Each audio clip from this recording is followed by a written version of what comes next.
What is good, y'all? Welcome back to the Year Pro. Welcome back to a brand new video. We are here. We are back. And listen, man, we got a lot to get through today. In this video, we're going to be doing some more draft content. Y'all seem to love it. So we're going to be doing a reaction to BR's most recent mock draft, posted actually today. So it was like literally posted as I'm recording this video today. So shout out to BR. Jonathan Wasserman is one of the better in the business when it comes to the draft. So yeah, we're gonna be doing a lot of draft content as the draft comes up, and I also want to do free agency content, talk about the playoffs a little bit as well. But interesting, because the reason I chose this mock draft is because they have like trade ideas as well for some of the picks. They also have like fit descriptions as to why they chose a certain player for a certain team. So it's gonna be interesting. I'm just here to just react to it. Probably not going to do the whole draft. I mean, I think they have 1 through like 50, 58, 57 here. So we might just do 1 through 30, or if we have time, we'll skim through the second round. But let's just get right into it. Leave a like, subscribe, and comment down below. And let me know what you guys would want your favorite team to do in the draft. Let's get right into it. So Dallas Mavericks take Cooper Flagg at number 1. Now there is, I just want to see, they don't have any trade associated with this pick yet. So they are sticking and taking Cooper Flagg here at number 1. He is the best player in the draft. I think that's pretty obvious. Generational prospect, whatever you want to say. Defensively, the best defender in the class, the best, I guess, most versatile player in the class. Super athletic. I mean, he can just do it all. So yeah, no brainer of a pick here. I do think they have some comparisons. Jalen Johnson and Kevin Garnett. I like the Jalen Johnson. I also had like an AK-47 type of player. Again, this is more play style. This is not kind of like, because people are probably gonna say, oh, Jalen Johnson, that's not like a number 1 overall pick, which is, by the way, Jalen Johnson is really good. But this is more for play style. It's not really like what they're gonna become. It's kind of just like how they play. So I do see it with the play style. He's only 18. But yeah, this is interesting. Mavericks are a team that potentially, if they really wanted to, could explore trades for this number 1 pick to get a star. But I just don't think they can really do that, because besides the number 1 pick, they don't really have any other assets that any other teams would like. And I know Cooper Flagg is really good, but if you're the Bucks, would you want to trade Giannis for just Cooper Flagg and some really bad contracts? I'm not really too sure. So yeah, I think they'll stick and pick it. I think they'll take Flagg at 1 and think we can move on to number 2. San Antonio takes Dylan Harper. Interesting to see if they have a trade attached. We'll actually look at the trades for every pick below. If like once we get through like the description of this the draft pick. Before I even look at the comparison, I am telling you all right now, this guy is a really, really, really solid player. I mean, not just solid. I think he's great. I think he's the best point guard in the class. He reminds me of like Cade Cunningham, left-handed Cade Cunningham. He's 6'6". He's a really like patient player. Like, he's a good ball handler. He's a good finisher. The shot is, could use some work, but I trust that, with his form, he can develop his shot more. I like his passing. I like his rebounding at the point guard position.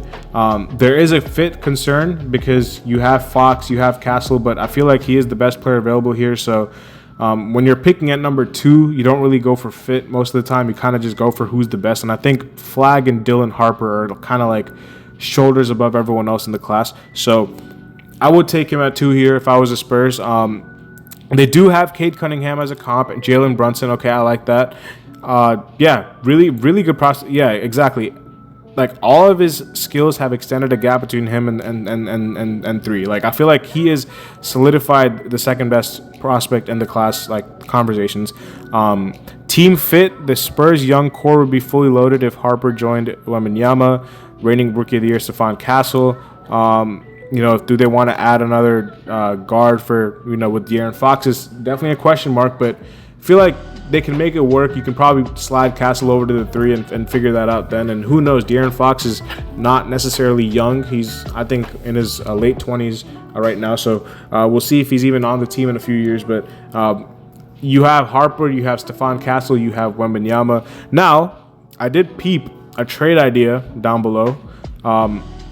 Well, this is interesting, though, because this is not the trade idea that I had in mind Bleacher Report would actually put here. They have the Spurs trading for Jaylen Brown and the Celtics receiving number 2, number 14, Devin Vassell, Keldon Johnson, Jeremy Sohan, and a 2030 first-round pick.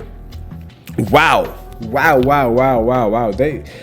This is interesting. I think Jaylen Brown is a good fit on the Spurs, but I don't know if they'd be willing to give up 214, a 2030 pick, and 3 of their younger players. If I'm the Spurs, I'd rather just take Dylan Harper at 2, or I'd rather go try to get Giannis. I mean, Jaylen Brown is good, but I mean, is he? I guess he's making them like a playoff team, but is he really taking them to like them being a contender? I'm not too sure, and I'm not even sure the Celtics will do this. I mean, do the Celtics really want to reset? Because I feel like if you're trading Jaylen Brown away, you're kind of going younger here. I mean, Tatum is definitely he's unfortunately he's torn his Achilles, so we don't know the recovery time for that injury. It's gonna probably be into next year though. Well, he's gonna miss the whole season next year, I believe. So, yeah, like from that perspective, maybe they just want to go younger and just try to use that year as a year for developing people, but they still have a really expensive payroll. They still have Porzingis, Drew Holiday, Derek White. Like, I don't know if this is the move for the Celtics.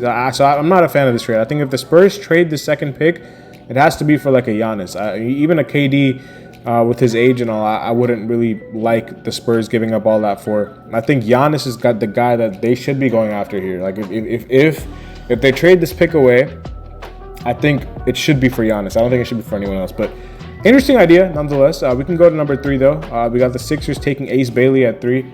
Listen, really, really good shot maker. 6'10". Okay, the height is a little bit of a question mark. I think this is probably 6'10" with shoes because I think when they measured him, he was 6'7", or maybe he was 6'7". He's definitely not 6'7". I think he was 6'7" without shoes, but he's probably not as tall as he is as he's listed here. 6'10" is probably a little bit too tall for what he is. He's probably about 6'8", 6'9" with shoes, but yeah, nonetheless, at the small forward position, I feel like this is it's a good fit for Philly because they need some forward help. You kind of hit a home run last year with McCain. He was probably gonna run away with Rookie of the Year if him and Castle, if he really played the full year. But unfortunately, they really had a tough time last year with injuries. I feel like they're a team that came in with championship aspirations, but Embiid missed a ton of time. Paul George missed time. McCain missed time. Maxey missed a few games as well. I feel like he was the only one who was really holding it down for them, and it was tough. It was tough for Philly. I mean, I think even when they were all healthy, they just didn't gel too much. Paul George was really disappointing. But yeah, I feel like you kind of already have your backcourt of the future set with Maxey and McCain. So you're able to take Ace Bailey here at 3. You can pair him up with Paul George in the front court and Joel Embiid. Now, interesting because this is also a team that can also trade this pick away. Just to be clear, because there are a team who really wants to win now. Unlike the Spurs and unlike the even the Mavericks, but unlike the Spurs, this is a team that has a lot of older players on their team. They have guys who are, they have Maxey and McCain, but apart from that, the rest of their roster is pretty old. Kyle Lowry, these type of players are they really want to win now. Joel Embiid is, he's older than 30 years old now. He's slowly getting up there in age soon, and he hasn't stayed healthy. His body's gonna, be really tough to keep in control over the next few years if he's going to keep getting hurt like this. So they really just want one crack at it to see if they can win a championship. So Ace Bailey's comps, though, listen, the biggest struggle with Ace Bailey is his ball handling and is his defending and is his shot selection. I feel like shot selection-wise can be a little bit tough for him. I think he takes a lot of contested shots. So maybe he can clean it up. But if not, if he's making these shots that he's taken in the league, it'll be very, very good. But if not, he could go he could have games where he's shooting 4 for 15 because he's taking a lot of tough shots. That's just what Ace Bailey's gonna. You just gotta take what you get with him because he's able to make a lot of tough shots. I like the MPJ comps that I've been seeing. This one, yeah, it's Brandon Miller, MPJ, Rashard Lewis. Some of these comps. I feel like Brandon Miller has kind of transitioned his game to be a lot more composed. He doesn't take a lot of the erratic shots that Ace Bailey does, but MPJ definitely does. So yeah, we'll see. Do they have a trade here? Wow. So yeah, see, this is what I was kind of looking for. Sixers receive Kevin Durant. Suns receive 3rd pick Paul George and a 2030 first round pick. I don't mind this for Philly. I don't know if they would really want to do this because they'd be giving up the 3rd pick and a 2030 first, but the salaries of Kevin Durant and Paul George, they do match. If you're Phoenix, and if you really want a full reset, or if you want to trade Kevin Durant, I mean, you're getting the 3rd overall pick here. Now, Paul George's contract is a little bit tough to kind of eat up. And I also do believe Devin Booker and Paul George have some beef. So I'm not sure if they'd make this trade, because I don't know if D-Book would authorize that. But the 3rd pick, though, definitely do feel that, it's a good get for Phoenix if they're able to get. I mean, they'd probably just take Ace Bailey at 3. Like, you'd have him, you'd have Booker. They still have to, do a lot more. But Paul George at least could kind of help them compete a little bit. I don't think they want to go into a full reset, because they still have, like, Bradley Beal. They have Nurkic, they have Booker. Like, these guys, they're not going to go into a rebuild, Phoenix. So I don't think it's a terrible idea. I mean, let me know if there's any Sixers or Suns fans watching this video. What you guys probably know better than me. What do you guys think about this trade? Because I think for Philly, I think it's a good trade, because Paul George, I mean, was really disappointing last year. I don't think you really care about Ace Bailey if you're getting Kevin Durant. And then the 2030 pick is, if you win a championship, I don't think you care. I think for Philly, this is a really good trade. It's just for Phoenix, I don't know if they do this or not, but for Kevin Durant, who's definitely going to be traded this offseason, this is a solid package. Like, it may not be as good as some other teams can kind of offer them, but it's a good package. Moving on to 4, they have the Hornets taking VJ Edgecombe. I think this is a good pick for them. I think he is like solidified himself to be like, I honestly, this is a hot take. I like VJ Edgecombe better than Ace Bailey, but I think it's really close. But even though I like VJ better, I still think that they're 3 and 4. Like, they're very interchangeable.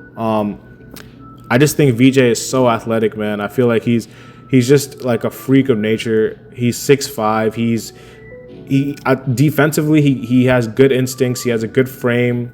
The shot, like, I feel like he shot, I believe, 34% from 3, which is like, if he's doing all he is with his finishing and his ability to get to the rim, you'll take 34%, even though it's not amazing. Like, it's not like terrible, for a guy that doesn't really shoot. It's not really labeled as a shooter. So I think this is a good pick for the Hornets, man. I think you can slide Brandon Miller to the 3. You kind of have your 1, 2, 3 set for the future. We'll see if LaMelo is going to be there long term, but I think LaMelo and VJ in the backcourt would be really nice. They don't really have a guy who's like explosive in Charlotte. I don't think they've had one since Malik Monk left. So VJ would be a good pick for Charlotte, man. I don't see them trading this pick either. I know there's been reports or rumors that they might trade it. I just don't see it. I think they have to pick here. Oladipo type player for sure. Team fit, yeah. See, like, Miller's gonna space, Edgecombe is gonna drive. LaMelo can do both. Like, I feel like this is a good fit here. Jazz take Trey Johnson. I love this pick for Utah. I think Trey Johnson's the 5th best player in the class. I think this is the best player available that they're taking here. I think lights out shooter, but I think sneakily can do a little bit more. I don't think he's showcased a lot of it yet, but I think that if he needs to, and if he's going to be called on doing these things, I feel like he's capable of doing more than just shooting the ball here. I compare him to like a Tyler Hero. I think Tyler Hero is a really good comp for Trey Johnson. Tyler Hero right here. Yeah, see, so listen, I think Trey Johnson, he's a really, really good player. I think Utah doesn't really have much, so I think they just have to take best player available. I mean, they have Markkanen, but apart from that, like, who do they really have that's like stopping you from taking anyone? So I think he'll be really good over there. Defensively, you'd want a little bit more, but offensively, you're getting a guy who will fit. He will definitely fit. I think he's the best. He's the best shooter in the class for sure, and I think he can do more than just shooting. So I like Trey Johnson's game. Ben McLemore, yeah, Tyler Hero, but because the Tyler Hero thing is interesting, because even coming out of Kentucky, Tyler Hero, as a Heat fan, I did a lot of scouting on Tyler Hero because we had the pick, and I expected Tyler Hero to be one of the options for Miami. Tyler Hero in Kentucky was a sixth man. Like, he came off the bench a little bit, and what Tyler Hero did in Kentucky, a lot of people just expected him to be like a Kyle Korver, a guy who's just going to run off screens. But I think a lot of people are expecting Trey Johnson to do the same thing. But I do believe that both of them, and Tyler Hero has showcased this as he's been in the NBA. But I think even Trey Johnson has the he has the capabilities of doing a lot more with the ball in his hands. I think he just has to put it together. So yeah, this is a good pick for Utah. No trade ideas here, which is good. They should keep this pick for sure. Wizards kind of got screwed with the lottery, man. They got pick 6 here. They got him taking Jeremiah Fears. I don't hate it. I think the Wizards could go a ton of different directions. you know, if you view Bub Carrington more as like a 2 or even a 6th man, then if you believe Jeremiah Fears is the best player available, you should probably just go take him. I actually like them going big here as well. I don't mind them going with the Derek Queen or even a Malach out of Duke. I feel like Alex Sarr translates to me as a 4 more than a 3. I feel like any like point guard or center pick is good. I think they're gonna have a lot of options at 6. Even though they would have liked to have a top 3 pick, I think at 6, Fears should be there. You probably should have Jakob Jonas available if you like him more. I think at least one of the centers will be available, if not both of them. You know, the top 2 centers. So I think they'll have their pickings. Like it's not really like a bad pick at all. They could go either way. It's not terrible because right now the only like set people on their team, I believe, are Bilal Coulibaly, Alex Sarr, and Bub Carrington. But Jordan Poole, I think, will probably be gone in a few years. I think I also really like the guy from Miami, Keyshawn George, last year. I think that was a good pick for them. I think they had a really good draft last year. I think they hit on every pick that they had. Also, I'm a big fan of the young center, Tristan Vukcevic. He's not a household name, but just watch out for him next season, man. I'm a huge fan of his game. But yeah, I think the Wizards. I think they have been doing good with the draft recently. I think they will nail this pick. I think, you know, I wouldn't really mind if they went either way. Fears is a good player. He's a really explosive guy downhill. You know, I worry about the shooting with the team because you'll have him, you'll have Sarr, you'll have Bilal, but you know, we'll see. We'll see if they're able to address that later. But yeah, DeJounte Murray is the comp. I mean, interesting. I don't know if Jeremiah Fears has the defensive upside of DeJounte Murray. I mean, not upside. He has the upside for sure. I don't know if he's as good of a defender as DeJounte was coming in, but I think he's a bit more explosive than DeJounte as well, especially getting to the basket. But DeJounte's not a bad comp for him. Yeah, team fit is there. Yeah, I mean, it makes sense. It makes sense. Like if you need a point guard, you can either go Fears or Jakob Jonas. Either one works for the Wizards. So Pelicans at 7, they got him taking Kaman Malach.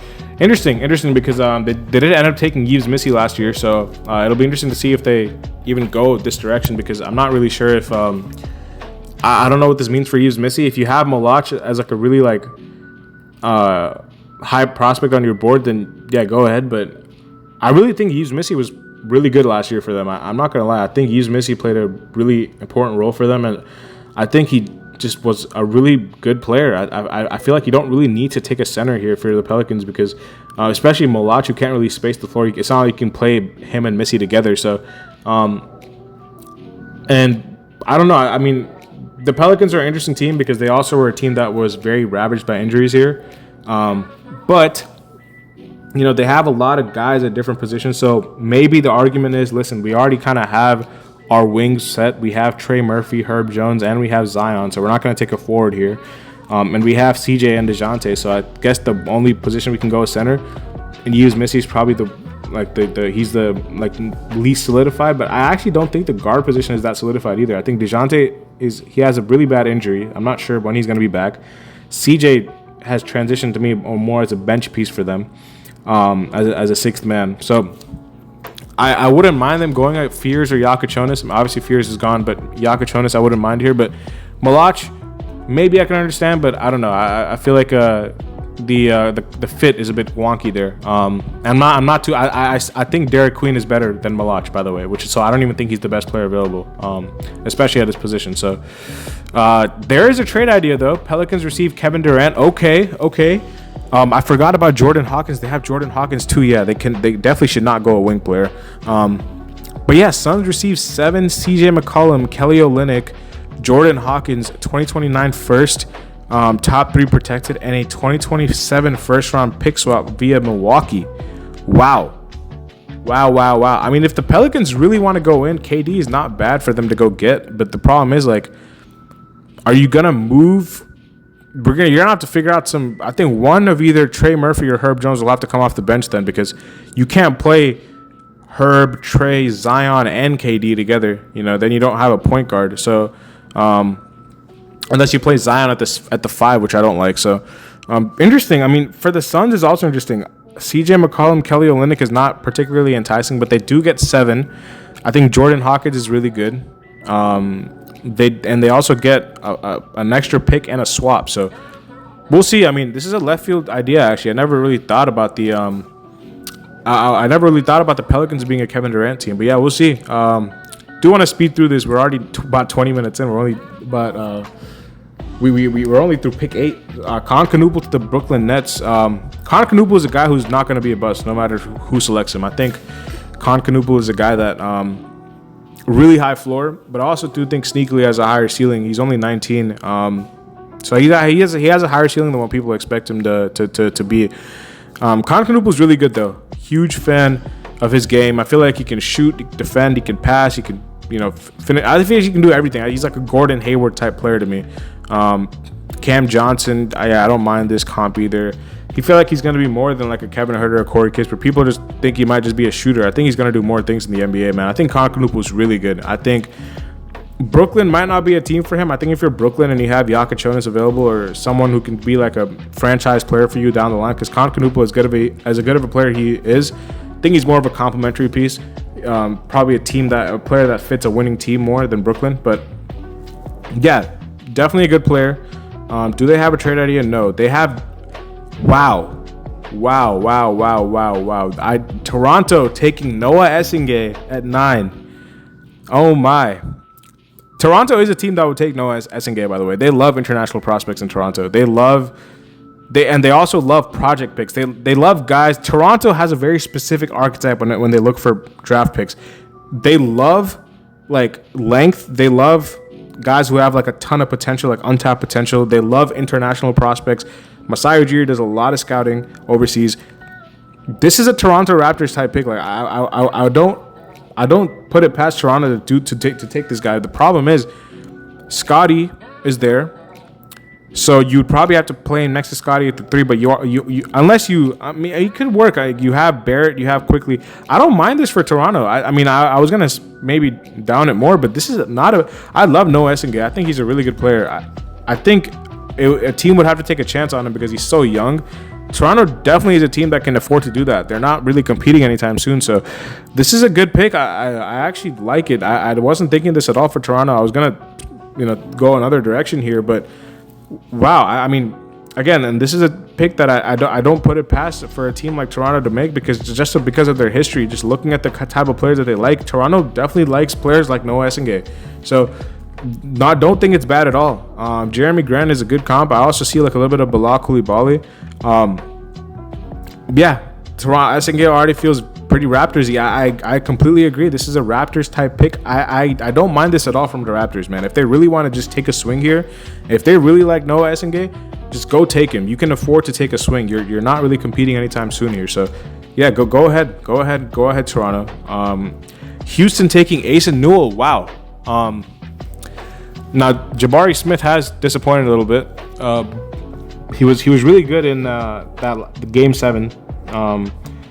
Against the Warriors, but they had times where he had to move to the bench to afford Amen to play. I think Asa Newell is a good prospect. I think he does fit a position need here. If you want to play him next to Sengun, the problem with Asa Newell is that he really limits your spacing if you're Houston. Houston's a team that I think needs some guys who can shoot. They need some shooters on their team. I feel like one of the reasons they really struggled to score last year was because they didn't have enough shooting on their team. Like Houston is a team that was a really good defensive team, and Asa Newell definitely fits that identity. But the problem is he doesn't really give you much offensively, especially shooting the ball. So you're gonna have to, you have to do something in free agency through the trade market. Maybe they think Kevin Durant could be a trade piece here if they trade 10, and I'm expecting that to be like a trade idea down below. But I really think if Houston wants to, compete, and if they really want to, get to that next level, they really have to start drafting some guys who can make shots. I feel like it was really tough, especially Jalen Green. A lot of people are and I'm not like a huge Jalen Green guy anyway, but I do have to defend him a little bit because it's like who is he kicking it out to? Like it's kind of like Fred VanVleet was the only consistent shooter on their team in the playoffs. So, yeah, we'll see. I mean, Asa Newell is an interesting direction that they have chosen. I feel like he definitely fits Ime Udoka's defensive system. But again, I think they have enough defense, honestly. I think they need to get some offensive firepower on their team. But yeah, trade idea. Okay, this is for Giannis. It's not for KD. I expected it to be for KD, but it's for Giannis. Pick 10, Wow. Alperen Şengün, Reed Shepherd, Cam Whitmore. If you're the Bucks and if Giannis requests a trade, you might have to do this trade. I'm not sure. Again, it's Giannis. I know Giannis is crazy, bro. But the Rockets, they would have to give up Şengün and Şengün is, I think, a player that they do not want to trade.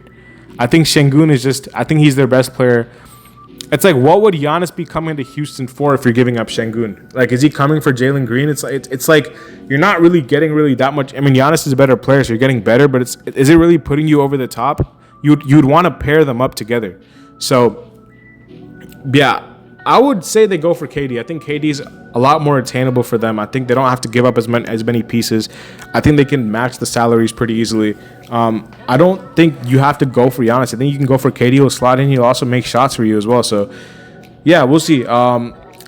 Kasparis at 11 to Portland. Ew, as an Illinois fan, I hate this fit. What? How many guards are the Blazers going to draft, man? Scoot, Simons, Sharp, and Kasparis? Listen, man. It's just because I don't want my boy to go to a bad situation. So I hope he doesn't go to Portland. Portland is nothing against y'all, even though y'all should have traded us Dame. But Kasparis, I don't think he should go to Portland, bro. I really don't. They have way too many guards over there. He might, and he definitely is the best player available. But this is one of the cases where it's like it makes zero sense to draft this guy when he's not going to be able to play. Like, where is he going to play in the starting lineup? He cannot start for them. He's going to have to come off the bench probably, and then. But are the only argument I see being made for Kasparis being the pick here for Portland is we don't believe in Scoot because he has struggled over the past couple years of his NBA career, and we're gonna trade Anthony Simons. That's the only way that I'm like, listen, Kasparis is a good pick for them. But if they plan on keeping Scoot or Simons, they don't even have to keep both. I think Simons is gonna be traded, by the way, but. If they have Scoot and Sharp, it kind of doesn't make sense to trade to pick this guy at 11, especially if there's other positions that you could go get. So, again, love the player. I think Kasparis, I'll talk about him a little bit because I'm just super familiar with this game. I watched him more than any other prospect in the class. Super good, high IQ player, really good feel for the game, can bring the ball up, is an excellent passer, is a good rebounder for his size, and can score the ball a little bit, is a probably not as good of a player getting to the rim as you'd want him to be, but can shoot the ball, especially off the dribble. I think the struggles for him are turnovers. The struggles for him is the defensive end and finishing at the rim. If he can improve at least 2 out of these 3, I think he'll be a star. If not, it's going to be tough. But we'll see. We'll see where he ends up going. I hope it's not Portland for his sake, but yeah, we'll see. I don't like the Kobe White comp at all. I think this is the first comp where I'm like, I don't understand it whatsoever. Kobe White is more of a scorer. Kasparis is more of a playmaker. So, yeah, they do have a trade idea here. Portland receives Cam Johnson, and Brooklyn receives number 11 Robert Williams and in 2030. I mean, for Brooklyn, I think you'd like this. If you can get Kasparis at 11, you already took Concanoopel at number 8, so you could pair them up. I don't hate this for Brooklyn at all, especially because Concanoopel can just slide in and replace Cam Johnson, is a little bit younger. I don't know why Portland would do this. They do need some wing help, but maybe they would. I mean, Cam Johnson's just older, so it doesn't really fit their timeline. You know what I'm saying? So Chicago taking Colin Murray-Boyles, I definitely could see this. I am a little bit lower on Colin Murray-Boyles. I'm not going to lie. Like, he's one of the guys I'm lower on than everyone else. And the big reason is I just don't see where he's going to play. Like, in the NBA, I feel like you really have to be you really have to excel at something unless you're a really well-rounded player. And I don't think he excels at anything particularly on the offensive or defensive end.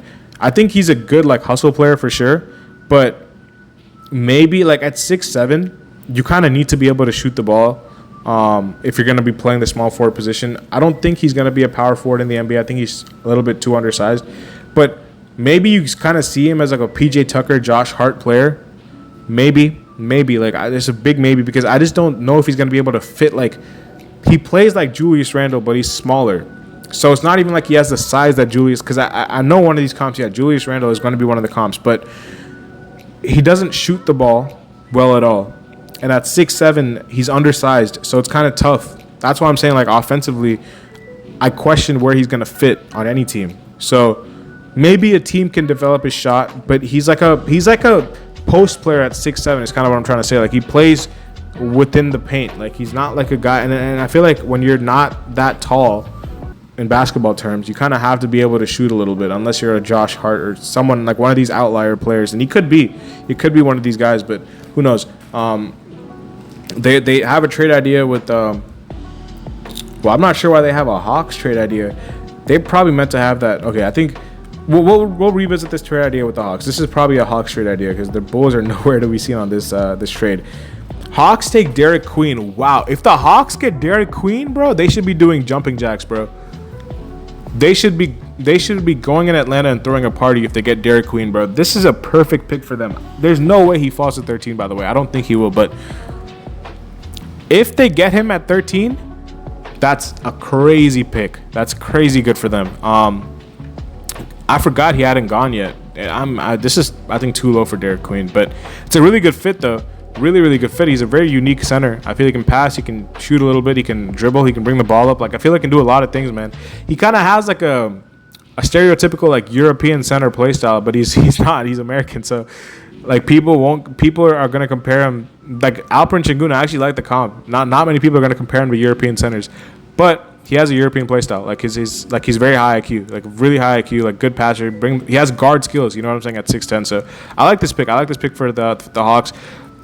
They have a trade idea where the Hawks get 6 and the Wizards get 13 and 22.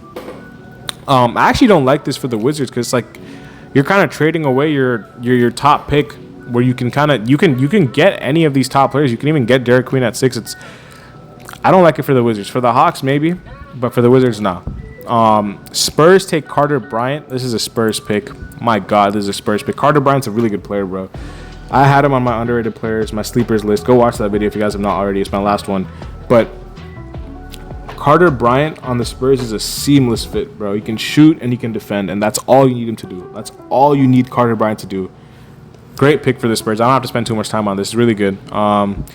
OKC, again, great pick. Liam McNeely. I mean, another guy who will go on a contender and be a really good player for them. Another 3-and-D type player. Again, great. He's older than Carter Bryant, but man, this is a great pick for OKC. Great pick for OKC. Orlando takes Jace Richardson at 16. I like this pick. What happened? Why did it go back up? You got to scroll back down now. Sorry, guys. I'm not sure what's going on with the site. All right, there we go. Orlando 16 takes Jace Richardson. Good pick. Orlando needs offense. They just need guys who can shoot and score, and they need some guard help. Great pick. I'm not sure if Jace will fall to 16. He is undersized. That's the big question mark about him, but offensively, he will get it done for you. And he can definitely shoot the ball, which is kind of what they really, really, really need. Worst shooting team in the NBA. They need some offense. He will provide that. Good pick for them. Timberwolves take Nolan Traore. They will need a point guard, especially when Mike Conley is gone. I'm not a huge Nolan Traore guy, but it is a position of need. And at 17, if you need to take someone of a position of need, I don't hate it. So, yeah, I don't hate it. I don't hate the pick. He just can't shoot the ball at all, but he's really fast. He's a good playmaker. Maybe they can develop a shot, but they also do have Rob Dillingham, so I'm not really sure. I don't know about this pick, man. I'm not sure about this pick. We'll see about this pick. 18 Wizards take Yegor Demon. Again, great pick right here for the Wizards. This is funny. It says weight unlisted. He definitely. I'm not good with estimating weights. I'm gonna not do that. But Yegor at 18. I feel like the Wizards. Well. Didn't the Wizards take Fears, though, at 6 in this draft? So I don't know why they would take Yegor Demon at 18. Yeah, they took Fears. Yegor is a guy who will need the ball in his hands as well. So I don't know. I don't know about... let me scroll back up. I don't know about the Yegor Demon pick here. I'm not sure. I feel like the Wizards could take this if they went like a different route at 6. If they went for like a Derek Queen at 6, then this would be a good pick. But maybe you have faith that he can play another position as well. He's tall enough to play the 2 or the 3. Just doesn't really have the shooting ability to do either of that. So definitely more of a playmaker. Josh Giddey is a good comp for him. Nets take Thomas Sorber. Great pick for the Nets as well. Wow, this is a great pick. I like Thomas Sorber a lot. I love his game. Okongwu, yeah, I don't hate this comp either. They do need. Clax, I'm not sure if he's gonna stay there. long term. So they do need some center help, and I'm not sure why the draft keeps doing this, bro. It's kind of annoying. Okay, cool. We're back. Miami Heat, my team here. We're taking Walter Clayton from UF. Wow, Walter Clayton. A lot of Heat fans want to take this guy. We do need help with the point guard position. Davion Mitchell was a really big revelation for us this year. I don't think Miami Heat will take Walter Clayton though. I know it's a good story, staying in Florida. He's from Florida. He went to Florida, but I don't think they're gonna take him at 20. I think they're gonna go with the guy who can defend a little bit better than Walter Clayton. I think Cam Jones is a guy that they really like. My guy Rasheer Fleming, my favorite prospect in the class. Him and Nick Clifford are my two favorites, by the way. But I see Rasheer Fleming being an option for Miami as well. Walter Clayton's good though. I feel like he's definitely he's really good. I'm not saying he's bad. I just don't see the Heat doing this because I feel like they're probably worried about the defense with him and Hero in the backcourt. So, yeah, that's the only reason why I'm skeptical. But offensively, he gives you a lot, and the Heat do need some scoring. So I don't hate it. Jazz take Will Riley. Just why not, bro? Just load up on forwards, I guess, if you're Utah. At this point, they can just take anybody. They don't really have anyone solidified there. So, yeah, I don't hate it. Hawks, wait, did they have a trade idea for the Heat? I actually don't think they did. So, yeah, we'll go to the Hawks at 22. Danny Wolf, wow. So, they're just going full front court for the Hawks here because they had him taking Derek Queen, which makes sense because they have their guard positions pretty much set for the future. And I like Risa Shea as well. Jalen Johnson as well. So their forwards and guards are set. They're kind of loading up on bigs, which means, according to this mock draft, Okongwu is probably expendable, even though I think Okongwu will probably stay there. But Danny Wolf, though, can bring the ball up, can shoot the ball, really high IQ player, is older, is kind of NBA ready. I think the Hawks would like this player a lot. I think this is a good player to take, especially at 21. It's good value. Wow, Pacers, Juwan Beringer from France. He's a big man. I'm not sure why they would go big here. I mean, Miles Turner has been pretty good for them. And they have Siakam. They have, I guess, maybe a backup center. They don't really have like a backup center right now, but maybe this guy would help them. But I'm looking at guys like Rasheer Fleming and Nick Clifford. I'm wondering why they're falling. I'm trying to figure out where they're going. Okay, there we go. Nick Clifford at 20. If OKC gets Nick Clifford at 24, bro, just wrap up the league, bro. There's no way this guy should be falling this low. Nick Clifford is an absolute stud, bro. There's no way OKC at 24. Bro, this is crazy. The rich get richer. Really, like, this is crazy. Nick Clifford's a really good player, though. Super, super high on Nick Clifford. I think he's really good, man. I just think the only knock on Nick Clifford is his age. I feel like as far as his game is concerned, I feel like he can do everything. There's nothing he can't do. Great player. Oh, wow. Bro, I forgot about my boy.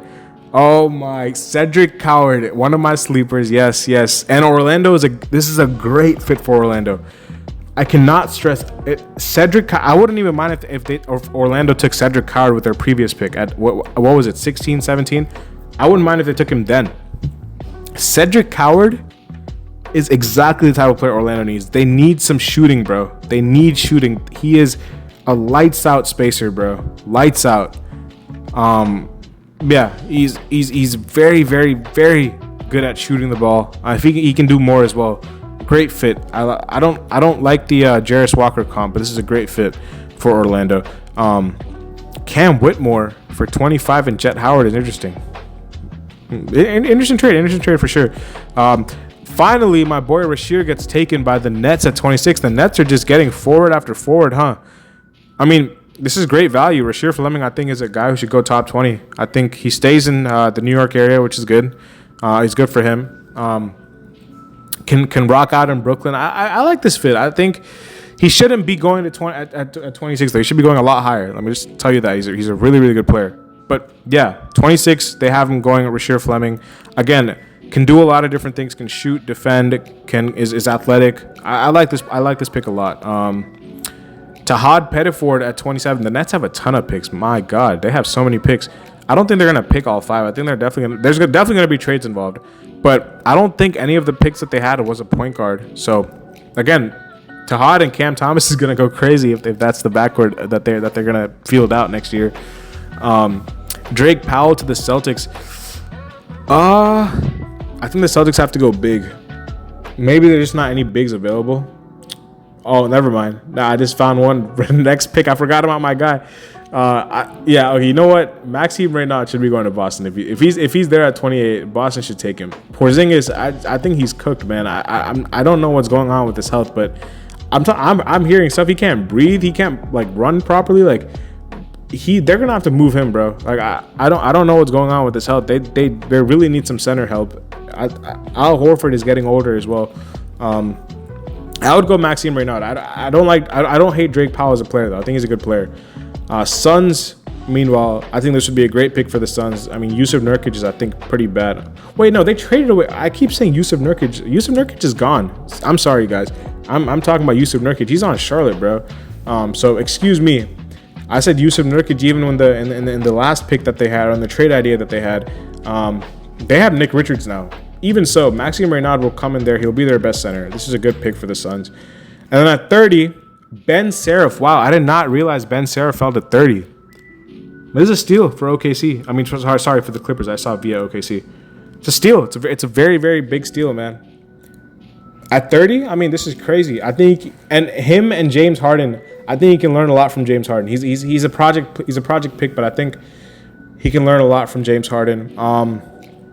Yeah, I mean, I'm not really gonna go through the second round. I mean, there are some guys here like obviously Landborg, Penda, Kalkbrenner, Hugo Gonzalez fell, Cam Jones at 36 of the Nets, Chaz Lanier, LeBaron Philon I think should go a lot higher than 39. This is a steal for Toronto if they get him here. Tyrese Proctor's here. I mean, I'm trying to see if there's any like steals that I'm seeing. Like Milos Uzan I think is a steal at 46. Hansen Yang, a lot of people really like at the center position.